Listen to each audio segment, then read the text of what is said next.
Tonight, CIA shockwaves as WikiLeaks' Julian Assange claims the loss of America's spy secrets is far more devastating than we know. Have we lost control of our entire cyber weapons arsenal? 911 emergency. Millions of wireless callers unable to get through, including a mom desperately trying to get help for her kids. Axe attack. Horror tonight at a train station in Germany. Is it terrorism? OxyContin lawsuit. A small American city caught in an epidemic goes after Big Pharma, accusing a drug giant of turning a blind eye. And Meals on Wheels, robots delivering dinner to your door. The new service that's like something straight out of the Jetsons. Nightly News begins right now. From NBC News World Headquarters in New York, this is NBC Nightly News with Lester Holt. Good evening to our viewers in the West. The man who spilled the goods online about some of America's most sensitive cyber spy tools is taunting the CIA tonight. The founder of WikiLeaks says there are potentially more bombshells to come. He's suggesting the CIA is playing catch-up and understanding the enormity of this leak, and he's offering a broad hint as to who may have stolen the data and what we've learned may be one of the most damaging intelligence breaches in modern history. We get new details tonight on the story from our chief foreign affairs correspondent, Andrea Mitchell. Tonight, fugitive Julian Assange, the founder of WikiLeaks, claiming the CIA cyber breach is far more devastating than the agency knows or acknowledges. The Central Intelligence Agency lost control of its entire cyber weapons arsenal. This is a historic act of devastating incompetence. Warning he has a lot more to release, saying he got the stolen documents from a former government contractor working for the CIA. That material being spread around contractors and former American computer hackers for hire. Tonight, the FBI and CIA working on an urgent mission, a former CIA director says, tracing a digital trail to track down the culprit. There are tools so that we can be able to then pinpoint who might have been responsible. If I was the individual involved, I'd worry a great deal about the fact that ultimately they're going to be found out. The CIA relies on dozens of contracting firms for its cyber operations, plus help from the National Security Agency and British intelligence partners. In fact, U.S. officials tell NBC News the majority of the cyber force are contractors who undergo less grueling background checks than government employees. You do take a chance with contractors.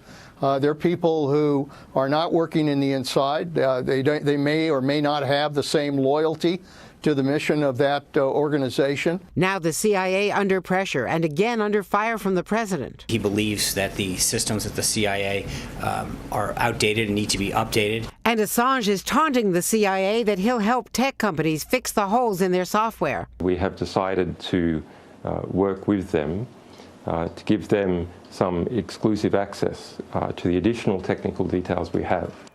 Tonight, the CIA slamming Assange, saying he is not a bastion of truth and integrity, even as it retools its cyber arsenal, now that terrorists and enemy spies know many of its deepest secrets. Lester? Andrea Mitchell in our Washington newsroom, thank you. Now to the intense battle over health care playing out in Washington as millions of Americans wonder what's going to happen to their insurance. Today, House Speaker Paul Ryan rolled up his sleeves trying to beat back a revolt from within his own party, as NBC's Hallie Jackson shows us. Tonight, after 2 days-long debates on changes that could affect millions of Americans, the Republican replacement for Obamacare moves 2 steps closer to reality. This is the once-in-a-lifetime opportunity. This is the closest we will ever get to repealing and replacing Obamacare. The determined House Speaker underscoring the urgency today, armed with charts aimed at an audience of skeptics inside his own party. Paul Ryan's PowerPoint pitch plastered all over TV, with the president perhaps watching, tweeting at the same time, despite what you hear in the press, healthcare is coming along great. We are talking to many groups, and it will end in a beautiful picture. That picture looks grim for now as opposition builds. Isn't that a sign that healthcare is not actually coming along great? I think anybody who's been in Washington for a few days or longer recognizes that any major piece of legislation takes a lot of explanation. The White House insists this bill will pass, but some reluctant Republicans are wondering why the rush. We've got lots of time to get this right, and I'd rather get it right than get it fast. Ironically, that's a similar argument Republicans used against Democrats back in 2009 when Obamacare originally passed. We're being told we must rush to pass this legislation. Like Mom used to say, you rush and you make mistakes. One outside group estimates as many as 15 million Americans could lose coverage over the next decade under this health care plan, now potentially on life support. Also today, the president is facing new legal challenges on his revised controversial travel ban. The state of Washington now suing along with several others. The White House says it is confident in how this executive order was crafted. Lester? Ellie Jackson at the White House. Thanks. Elsewhere at the Capitol, our cameras captured FBI Director James Comey leaving a private meeting with senators and members of the House Intelligence Committee. A congressional source tells our Casey Hunt the director was there to provide an update on the subject of Trump Tower. It comes after President Trump accused former President Obama of having Trump Tower wiretapped. Neither President Trump nor his White House team have provided any evidence. Mr. Obama has issued a denial. Meantime, President Trump has been hit with another lawsuit over his business empire. This time, a Washington, D.C. restaurant claims his hotel operation unfairly competes for local customers because of its ties to the president. Our Justice correspondent Pete Williams has details. Colin Pitts and Diane Gross say in a company town like Washington, where government is the big market, the new hotel owned by Donald Trump is competing unfairly, taking business away from them. There's been a decrease in the number of events and that we've had at the restaurant. The two, active in liberal causes, are suing the president, saying the restaurant in his hotel lures away customers because lobbyists and diplomats want to impress the president by patronizing it. This is about access to him, access to curry favor with him and his administration, and we think that's unfair. Political organizations have rushed to put on events at the hotel, which has sought embassy business. Some cabinet members are living there. Eric Trump dropped by today promoting a sporting event, and Trump confidant David Bossie was dining in the restaurant. The day before the inauguration, the incoming White House press secretary was touting it. I encourage you to go there if you haven't been by. The hotel building is owned by the federal government and leased by Trump's company. Today's lawsuit says Mr. Trump is now violating the lease terms that say no government official shall be admitted to any share or part of this lease. Mr. Trump's lawyers called the lawsuit a wild publicity stunt lacking legal merit. But it's the latest example of a continuing legal problem. His worldwide business operations have already led to claims that he's violating a ban on accepting foreign gifts. The owners of the restaurant aren't asking for any money in the lawsuit. They want the court to order the president to divest himself from any ownership of the Trump Hotel. Pete Williams, NBC News, Washington. Now to the nationwide outage that left millions of AT&T customers unable to call 911 for hours last night. The disruption leaving many cord cutters who no longer have a landline especially vulnerable. Like the mom who tells our Jolene Kent she couldn't reach authorities during a terrifying situation for her family. For Sandra Payne Malo, every second in a 911 call matters, especially with a burglar in the neighborhood. I called and called and called about a good 7 to 8, 9 times maybe. It wouldn't go through. The mother of two was an AT&T wireless customer who could not connect to 911 last night despite being able to make regular phone calls. She was among the millions affected by an outage that hit regions across the country, lasting 3 hours in some areas. AT&T declined to explain what caused the outage, only saying service has been restored for wireless customers affected by an issue connecting to 911. We apologize to those affected. The Federal Communications Commission is now investigating, saying in a statement, every call to 911 must go through. We will fully investigate this outage and determine the root cause and its impact. How many people are calling 911 from their cell phones today? Nowadays, about 75% of the people in Los Angeles call in from their cell phones. Los Angeles Police Captain Dave Storaker has multiple contingency plans in place for an outage of this kind. We're the primary answering point for fire emergencies and police emergencies. For us to go down would have been a disaster. If you can't get through to 911 on your cell phone, safety advocates recommend look up and save local emergency numbers ahead of time. Find out if your 911 dispatcher accepts text messages and install a landline at home. Payne Mallow's family is safe tonight, but unsettled. We're in a time of life where we don't carry around landlines. We depend on that phone, and they let us down. Service now restored, but a wake-up call for the future. Jolene Kent, NBC News, Los Angeles. Turning now to a developing story. Authorities say a man wielding an axe entered a train station in Germany and wounded several people before he was placed under arrest. And tonight the question, was this terror related? We get late details on this from NBC's Kelly Kobiella. A chaotic scene at Dusseldorf train station after a man with an axe went on the attack. The injured being treated on the station floor. In all, 5 were hurt, 1 seriously. Police closed the station, evacuating stores and searching for suspects, at one point saying several could be on the run. Late tonight, German police confirmed they arrested 1 man who jumped off a bridge and injured himself trying to get away. Last July, a 17-year-old Afghan asylum seeker armed with an axe and a knife attacked passengers on a train in Würzburg, Germany, injuring 4. Police shot and killed him. ISIS claimed responsibility. The motives for this latest attack remain unclear. Kelly Kobiella, NBC News. Now to the deadly opioid crisis in this country and a new way one city is fighting back. In a true David versus Goliath battle, Everett, Washington has filed a first-of-its-kind lawsuit against the makers of OxyContin, Purdue Pharma, claiming the company is largely to blame for the number of drug addicts dying on its streets. NBC's Stephanie Gosk explains. Everett, Washington, a proud working-class town just north of Seattle.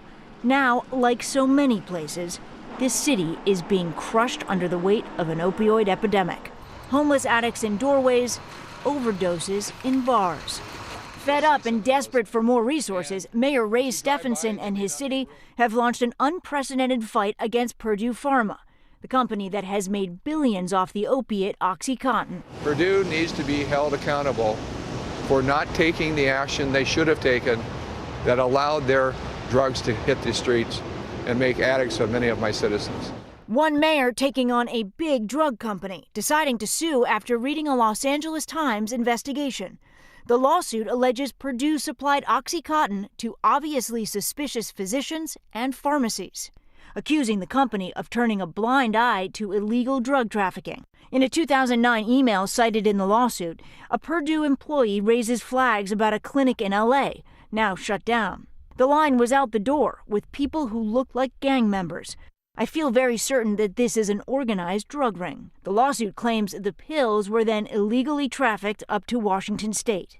And the company never notified the DEA, which it is required to do by law. Is it your sense that this was a problem that could have been avoided, at least partially? It absolutely is. The oxy was everywhere, yeah. Everybody is a dealer, everybody has it. Recovering heroin addict Lindsay Richards is describing Everett 15 years ago, when she got hooked on OxyContin. Children don't have their mothers because of this, and there's people that are dying every day because of what they've done. In a statement to NBC News, Purdue says it's a leader in abuse-deterrent medications, adding, "We are deeply troubled by the abuse and misuse of our medication.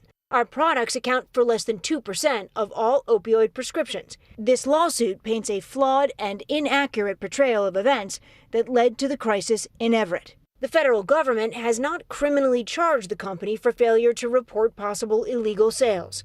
Legal experts say if Everett wins the case, it will just be the beginning. This could lead to an avalanche of cases from every city, every state in the country that needs money. Are you getting calls from other mayors? Yes. A lot of them? Fair amount. Everett wants Purdue to pay tens of millions of dollars to help expand an often overflowing medical wing at the county jail for addicts going through withdrawal, or the kinds of services Richards needs to ensure she doesn't end up homeless again. How scared are you that you could end up back here? Very scared because it's happened so many times. Taking care of the addicts and the streets seems never ending. This dump truck is here 3 times a week. Now, Everett says it's time for a drug company to come pay for the cleanup. Stephanie Gosk, NBC News, Everett, Washington. Still ahead tonight, the future of food delivery is here, and it could change everything about the way so many Americans eat. Also, powerful winds knocking over tractor trailers, a train trapped by snow, and more wild weather on the way. Back now, and just as many of you are sitting down for dinner, there's something new that could revolutionize the way we get our meals in this country. Because the next time you order out, the delivery person who comes to your door may not be a person at all. We get the story from NBC's Joe Fryer. With speeds that reach only 4 miles an hour, robots like this won't win any marathons, but they might change the face of food delivery. Already, they're getting a lot of looks. What was your reaction when you first saw it? Well, just thought the new space age, I guess. Created by Starship Technologies, these sidewalk rovers pick up takeout or groceries. Let's check it out here. Then bring the food to hungry customers. The company is teaming up with the delivery service DoorDash to test the robots in Redwood City, California. For now, handlers escort the machines while someone else operates them remotely, but someday they'll travel solo, even in crosswalks, with operators only stepping in when they hit obstacles. It does have 9 cameras front and back and has ultrasonics, so it has a bubble of perception, if you will, and awareness to be able to avoid obstacles. And to prevent thefts, the lid can only be unlocked by whoever places the order. We have alarms if you pick up the robot, like sirens, like a car alarm. It's tracked to the nearest inch. The robots are also at work in 4 European cities, along with Fayetteville, Arkansas, and Washington, D.C., where today the company officially launched, partnering with Postmates. Recently, Virginia became the first state to allow delivery robots on sidewalks, and Florida and Idaho are considering similar laws. While there are concerns such technology could steal jobs, DoorDash says the goal is to complement its workforce with the robots tackling shorter trips. It really allows us to free up our human dashers to take on the more complex, longer distance deliveries. So someday a 40-pound robot just might show up at your door. Joe Fryer, NBC News, Redwood City, California. Wonder if you have to tip them. We're back in a moment with the heated moment during a fiery defense that left a courtroom completely shocked. We're back with the severe weather wreaking havoc across the nation. Powerful, damaging winds up to 60 miles an hour are blamed for at least 2 deaths in Michigan, where 500,000 customers remain without power. Colorado also experiencing winds strong enough to knock a tractor trailer over. In North Dakota, an Amtrak train got stuck in a snowbank 25 feet high and 200 feet long. Tonight, we're also tracking a storm expected to bring up to 6 inches of snow to the northeast. And a big change in the American diet to note tonight. One industry tracker said today that bottled water has finally overtaken soda as the #1 drink in the U.S. by sales volume. Americans drank an average of about 39.5 gallons of water last year and about 38.5 gallons of carbonated soft drinks. And talk about a trial by fire. Quite literally, it happened in Miami when a defense attorney says his pants suddenly caught fire in the middle of a arson case, of all things. He says the heat came from an e-cigarette battery in his pocket. It's a danger we've covered several times. Police are investigating the incident. The lawyer was unharmed. His client, however, not quite as lucky, convicted of second-degree arson in that case. When we come back, celebrating a century of Girl Scout cookies and their top seller's secret to her sweet success. NBC Nightly News is brought to you by Edward Jones, where attention and sound advice is a big deal. Finally tonight, a delicious milestone for the Girl Scouts of America, celebrating 100 years of selling those tasty and addictive cookies. And to mark the occasion, the Scouts' all-time sales leader, who's only 15, is hungry to take on another big challenge. Here's NBC's Kevin Tibbles. It's that oh-so-tasty time of year. Hello, would you like to buy some Girl Scout cookies? When scores of girls fan out across the nation. There you go, buddy. Peddling. Savannah Smiles. Samoas. Tagalongs. And my personal fave, Thin Mints. It's really tasty. And for the first time, s'mores. It all started 100 years ago here in Muskogee, Oklahoma, when the Mistletoe Troop made cookies to sell. Would you like to buy some Girl Scout cookies? While the money is used to fund community projects, there's an extra special takeaway for the girls. Never give up. The all-time cookie-selling champ is 15-year-old Katie Francis of Oklahoma City. 22,200 boxes in one season. That's more than $88,000 worth of cookies. Her secret recipe? A spreadsheet of past customers, working the phones and the neighborhoods after school and on weekends, and always with a smile. Cookies, cookies, cookies. And then there's the singing sales pitch. Do you want to buy a cookie? Now she's pulling out all the stops. Awesome. Well, thank you. This year, I'm also working towards the career record of 100,100 boxes. Start buying those cookies. Buy a box or I will keep singing. How's my voice, okay? Selling cookies to serve your community. An idea that's as fresh today as it was a century ago. Kevin Tibbles, NBC News, Oklahoma City. And that's going to do it for us on a Thursday night. I'm Lester Holt. For all of us at NBC News, thank you for watching and good night.